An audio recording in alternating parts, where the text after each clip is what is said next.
आरोपांमध्ये राहुल गांधींची वैफल्यग्रस्तता दिसते असं प्रसाद लाड यांनी म्हटलं। राहुल गांधी आणि काँग्रेस जनतेची दिशाभूल करतायत असंही प्रसाद लाड यांनी म्हटलं। आरोप करणाऱ्यांना मनोरुग्णालयामध्ये नेलं पाहिजे असं लाड म्हणाले।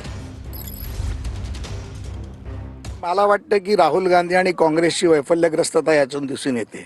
सातत्याने पराभव झाल्यानंतर सरकार येत नाही, आलेलं सरकार टिकवता येत नाही, जनतेच्या मध्ये जाता येत नाही, जनतेचे प्रश्न मांडता येत नाही, संघटना मजबूत करता येत नाही। लोकशाहीवर आरोप करायचा, लोकशाहीचा गळा घोटण्याचं काम करायचं।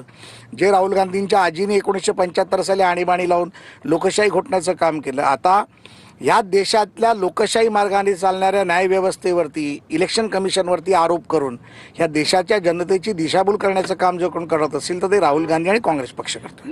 वैफल्यग्रस्तता एवढ्या टोकाला गेली आहे की ती त्यांच्या लक्षात आली आहे की आता ना काँग्रेस पक्ष टिकत आहे किंवा इतर कुठली महाविकास आघाडी टिकत आहे। मग नाना पटोले असतील, बाळासाहेब थोरात असतील, विजय वडेट्टीवार असतील किंवा आणि कोणी असतील, या लोकांकडे देखील स्वतःचं अस्तित्व टिकवण्यासाठी राहुल गांधींना काही ना काहीतरी खोटी माहिती देत राहणं हे त्यांच्या राजकीय जीवनाचं अस्तित्व टिकवण्याचा प्रयत्न आहे। हे मनोरुग्णाचं लक्षण आहे। त्यामुळे या सगळ्या मंडळीला मनोरुग्ण हॉस्पिटलमध्ये घेऊन जायला पाहिजे आणि त्याची चौकशी केली पाहिजे, त्यांची चिकित्सा केली पाहिजे असं मला वाटतं।